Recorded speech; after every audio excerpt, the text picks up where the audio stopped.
Deion Sanders may be looking for his next two-way star, and I may have a possible answer. Let's talk about it.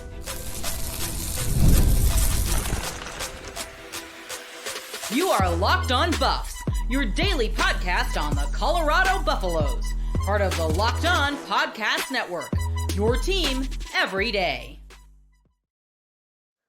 Welcome to the Locked On Buffs. I'm your host, Kevin Borba. We are part of the Locked On Podcast Network, now the #1 sports podcast network. This episode is brought to you by our sponsors over at Game Time. Download the Game Time app, create an account, and use code LOCKEDONCollege for $20 off your first purchase. And let's just really dive into a fun episode today. We're going to be talking about Boo Carter. He's back on the market, and Colorado technically has what would be a third shot at him. We're going to talk about Shador Sanders' debut and the unfortunate thing that happened after the fact. And then we're talking about a potential recruiting loss that really is going to hurt Colorado. But let's talk Boo Carter. If you guys don't remember, former four-star recruit who he visited Colorado. He visited Colorado multiple times. I was firmly convinced that Boo Carter was going to end up in Boulder, and he just he ended up staying in Tennessee. He's a Tennessee native, and there was a lot of other factors. I think he wanted to stay home. Tennessee was probably able to pay him more, but he's a dynamic athlete. Has been used as a punt returner, as safety. Has expressed an interest to play both ways at times. I don't really think he got that opportunity. Granted, Tennessee has a really good group of wide receivers, but you just look at sort of what he's done over the years. Like last year, 38 total tackles, a sack, an interception, 12 punt returns for 198 yards this year, 11 for 145. Didn't really get a chance on offense, and that was supposed to be one of the big things for him. Here's where things get confusing. So, yes, Colorado has a history now with Deion Sanders with having two-way players. Yes, they have a history with Boo Carter, right? They were one of the finalists for his recruitments, and there was also rumors that before the season that he could have left Tennessee and ended up at Colorado. But he went back to Tennessee, and for whatever reason, things went wrong. He was dismissed from the program, and he wrote this on social media the other day saying, "I'd like to take this opportunity to thank the University of Tennessee coaches, administrators, and fans for a wonderful 2 years. Unfortunately, my season has been cut short due to injury. I've decided to enter the transfer portal, and I'm excited about the opportunities going forward." Now, here's where it gets complicated because everyone's reporting that he was dismissed, right? So he's trying to save face, but it's not seeming that Josh Heupel agreed. He apparently said, or he told a source, 24/7 source, that he was sent home. At the end of the day, he said there's a standard you've got to meet in that locker room. He was not on the field out with us. So obviously Carter is having some off the field issues. Now, I think if you're Colorado, you kick the tires, but you do so carefully. And the reason I say this is clearly there was something in the offseason that didn't go right? There was a reason that there was a possibility that he ended up at Boulder. Him and the program were not seen eye to eye. And now with the Tennessee Volunteers kind of in the mix for the playoff, and him being a really good player and all SEC kind of talent, they are willingly parting ways with him, right? So that is immediately a red flag. Now, the green flag is you have a previous relationship. He's a two-way star, or can be a two-way star, versatile athlete. Colorado, their secondary, even if he just plays in the secondary, their secondary was pretty awful this year. So it's like he fills a need, but there's also a lot of off the field question marks. And I think that's where Colorado would or should be hesitant, because as we've seen, this Colorado locker room has been called out for quitting. They've been called out for being lazy by Deion Sanders, by Chidozie Nwankwo, by people around the program. Like players have said, like, hey, not everyone's like sort of doing what we expected. And leaders that were expected to be leaders haven't been, right? It took until week 11 or what was the last time Colorado played? Week 11, Julian Lewis to sort of establish a leader at quarterback, right? Caden Salter wasn't able to fill that role all season long. So if you're Colorado, it's like, is Boo Carter worth the risk? I think he possibly could be, but I do think they need to really look into what went wrong. Now, the one reason or another reason that I think Deion Sanders should consider him is Colorado, while they may have some problems getting some of the right guys in the locker room, which guys can be cancers in the locker room. And I'm not saying that anybody I've mentioned before is a cancer in the locker room, but we know that's a thing, right? We know there's just certain players where you bring them in and it's like, okay, the dynamic is now ruined and everybody's sort of on edge, or that guy's dividing the locker room and he's the cool guy on the team. So guys are quitting because he's quitting, or guys are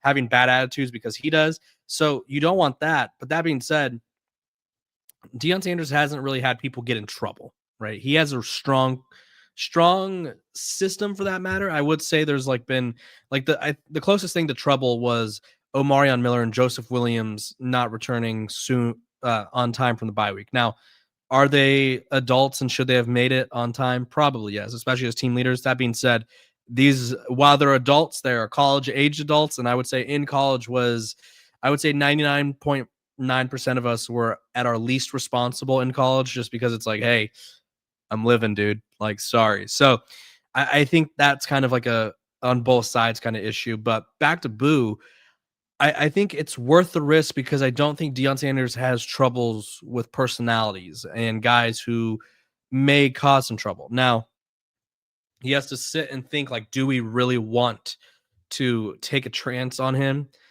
Because like he's given a playoff program troubles and they are contending for a lot. So what's going to happen here if, say, we lose a couple games early, like this year? Like, say Colorado starts off next year and they're 4-3.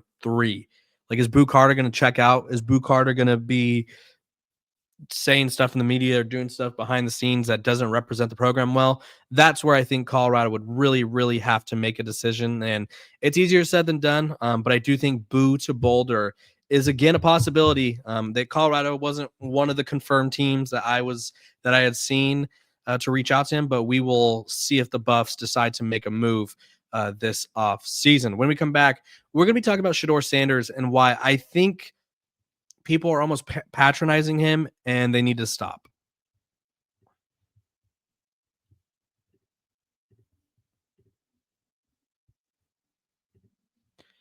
This episode of Locked on Buffs is brought to you by our sponsors over at FanDuel. The NBA is back, and there's no better place to get in on the action than FanDuel, the official sports betting partner of the NBA. Even if you missed the start of the game or you want to ride the hot hand, FanDuel has live bets on everything from who will score next to fourth quarter comebacks. Plus, you can even combine your live bets into a same-game parlay for a shot at a bigger payout. It keeps every game exciting, especially when your team's making that late push. Right now, FanDuel is giving new customers $300 in bonus bets when your first $5 bet wins. So do me a favor, head to FanDuel.com and sign up and play your game with FanDuel, the official sports betting partner of the NBA.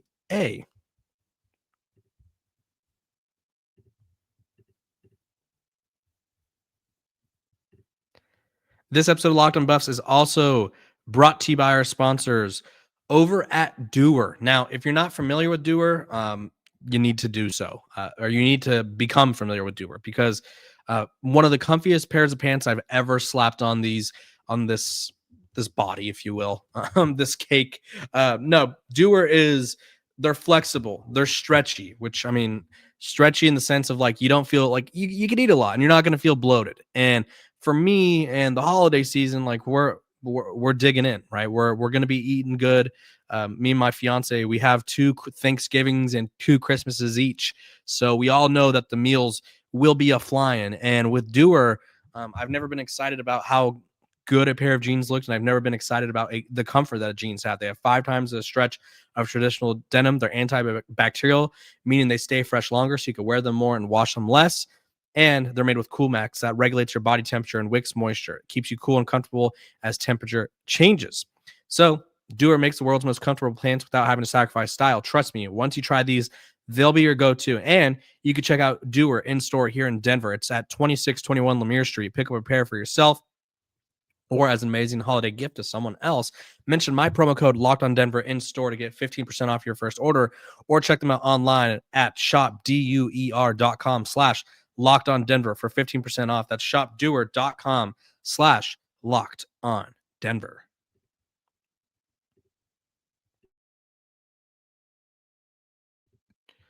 Welcome back to Locked on Buffs. I appreciate you guys for tuning in every single day, making me your first listen of the day. Free and available wherever you get your podcast. Part of the #1 podcast network in the business, the Locked On Podcast Network, that is. Let's talk Shador Sanders. So he made his NFL debut officially finally. And it's one of those things where I think it came in unfortunate circumstances, and it just didn't go quite as I would say a lot of us had hoped. That being said, there was some promising moments. Dillon Gabriel goes out with a concussion, and Shador comes in, and I mean, he was hyped, right? He's getting the crowd into it against the Ravens too. It was a close game. Goes 4 of 16 for 47 yards, an interception, averaging 2.9 yards per throw, and ran for 16 yards, a long of 6, right? So it just really wasn't what I think a lot of people hoped. That being said, I mean, here's the hard part. If what was being reported is correct, he has literally never played with the number one team, the starters, the number one squad. And so sort of thrusting him out there against a talented Ravens defense and being like, okay, let's make some magic. I think people would be a little naive or delusional to expect Shador to just go from cold and not playing since the preseason to like, hey, superstar. And we didn't see that, right? He looked like a rookie quarterback that is still learning and still progressing. That being said, I think, don't get me wrong, I want Shador Sanders to play. I think Shador Sanders can be better than Dillon Gabriel. Probably is better than Dillon Gabriel. We're just not seeing him get the opportunities. I just don't think what we saw from him yesterday was his best football, and he said the same thing. And there's a lot of posts out there, specifically from one Miss Josina Anderson, that I feel like it's making things worse for Shador because she's almost like coddling him in a way and like babying him. And she's pulling up these clips, and it's like this caption says, Shador Sanders has 2 catches that should have been caught in the last few plays, but huge credit to Roquan Smith. And then she shows a video of Shador kind of underthrowing a receiver. Then she also goes, here was against all odds, 3 of 10 completion, or 3rd and 10 completion by Shador Sanders, under 2 minutes, right? And he hits a wide open receiver. And it's like, okay, sure, like nice throw there, but and then it says, here's a look at this no first team reps by 25-yard chunk completion by Shador Sanders. And it's just like you're almost trying too hard to let everyone know he's good. Like if you watched him at Colorado, you know Shador Sanders is good. You know he's a first-round talent. But the more people fish for like, see, this is why Shador needs to start when it's not there, the more scrutiny he's going to get. The more Kevin Stefanski is going to like probably be annoyed, because I do agree with Cam Newton. Now, there's 2 people who I wanted to highlight, right? I feel like Josina Anderson didn't do Shador Sanders any favor. If anything, she just really encouraged people to pick apart Shador Sanders, which I don't really like that people want to do that. But I mean, it's Deion's kid, so it's going to happen. So she kind of encouraged people to pick on Shador. And then Cam Newton, I think, is bringing attention onto a serious issue, which is Kevin Stefanski not wanting Shador to succeed. Now, do I think Kevin Stefanski has a personal vendetta against Shador? No. But do we know that Shador was the draft pick of the owner, or the GM? Yes. Do we know that Stefanski and the other people in the building wanted Gabriel? Yes. So I think Cam Newton's right in a sense of like Kevin Stefanski wants Dillon Gabriel to succeed because it's probably the guy who he was like, yeah, that's my guy, right? So he's going to give Dillon Gabriel the benefit of the doubt. He's going to ignore the fact that Cleveland's offense is ranked 31st in total offense, right? He's going to ignore the fact that Dillon Gabriel is kind of just attempting to game manage his way through stuff and it's not working. And he's going to ignore all the flaws that Dillon Gabriel has because guess what? It's his guy. So I think people need to let Shador Sanders get an opportunity, a legitimate opportunity. And I mean, it's unfortunate that Dillon got hurt, but if he's unable to play this week, who knows? Maybe Shador makes his first career start and maybe gets some reps with the first team and maybe he looks a whole lot better, right? When Shador had his first career preseason start with what was kind of the first team offense on preseason, even though it was like the second string guys, he played well, right? So just let Shador's journey play out. I think this whole like notion that we need to avidly defend him and like pick for certain things just because we want him to succeed, I don't think it's helping him. If anything, it's hurting him. And I think with a guy like Kevin Stefanski, who doesn't seem to really be bought into Shador being good or giving Shador an opportunity, I don't really know how much it's helping. So we'll have to wait and see what's up with Shador later this week. That being said, we're going to talk about what will probably be a painful loss for Colorado on the recruiting trail that seems to be coming around the mountain when he comes. So let's take a quick break.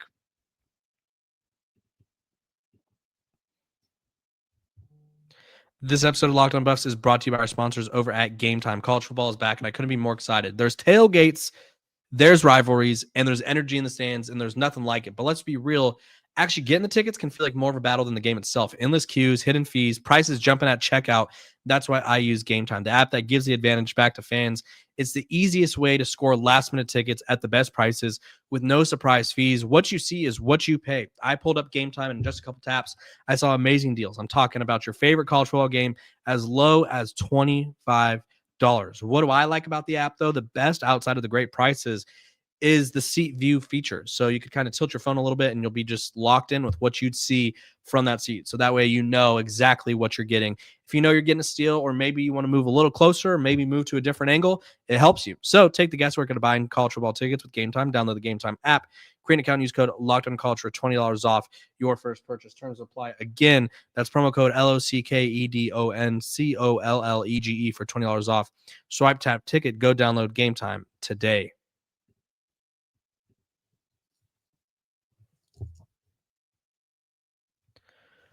Welcome back to Locked On Buffs. Appreciate you guys for tuning in every single day, making me your first listen of the day. We're part of the Locked On Podcast Network, the #1 sports podcasting network in the business.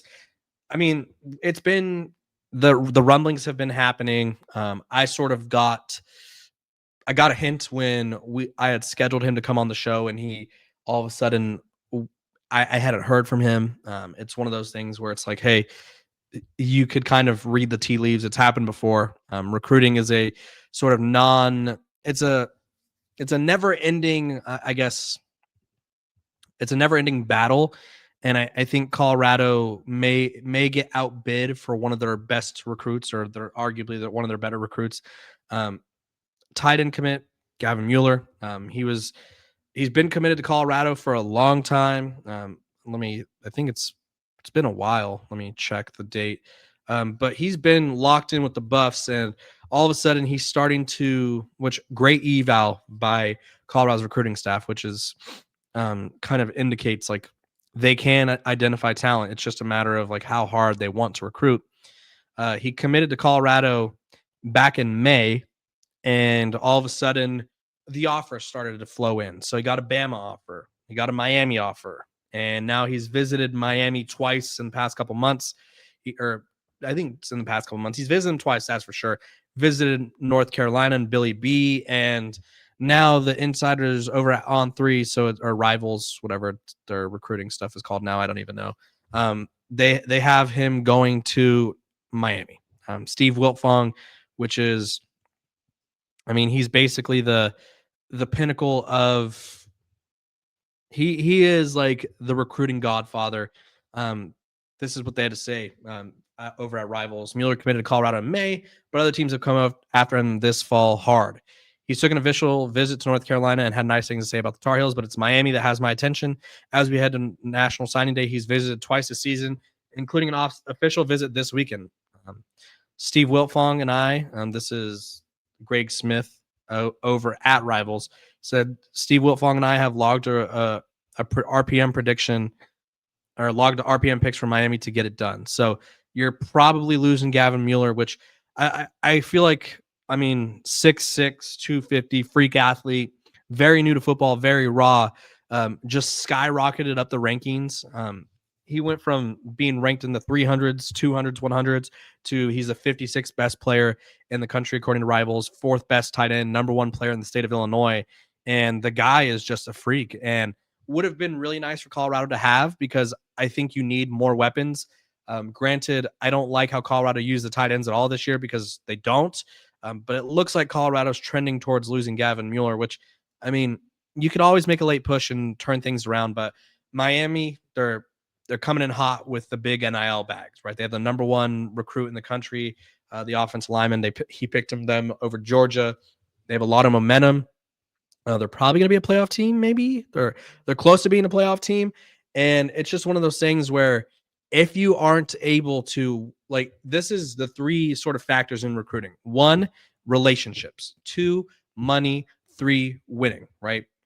If you have to have at least 2 out of the 3 to land a recruit. So you either have to be paying them the top dollar and having nice relationships, or you have to be winning and paying the top dollar, right? Or paying top dollar and relationships, whatever it is. You can mix and match them. But clearly Colorado, I would say, is lacking in 2 of those, right? They're not winning this season. They haven't shown much of a willingness to use tight ends, right? Zach Atkins has 1 touchdown, and it's because he recovered a fumble in the end zone. Savell Smalls has been non-existent in the passing game, right? So it feels like something that's been coming for a few weeks now. And I would say that Wilt Fong's prediction is sort of that kiss of death, if you will. Like, and if you're Colorado, it's like, oh geez, like what do we do now? Because you lose Mueller and you're sitting at 11 commits. And I know Colorado's going to try to flip some guys late, so that number could rise. But with 38 seniors and grad students leaving this offseason through graduation, like that's tough. You're not even counting for the natural attrition that's going to happen. So there's going to be guys who maybe haven't played that are going to enter the portal. And now you're bringing in 12 guys from recruiting ranks. You're losing 38 plus. We'll call it 45. We'll just say you're losing around 45 players, and you're bringing in 12. So you're going to have to really go hard in the transfer portal. And we've seen it's hard to evaluate and find talent in the transfer portal. And this year's transfer portal is going to be even more hectic because it's 1 week for guys to enter.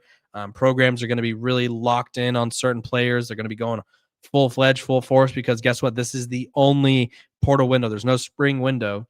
So there's no like, hey, let's look at how we are in fall camp and we'll just see what we need in the spring portal window. No, that's not going to happen, right? If you are not where you need to be in fall camp, well, your best bet is that someone develops or someone switches positions, because you are only given 1 transfer portal window this season or from moving forward until they change it again.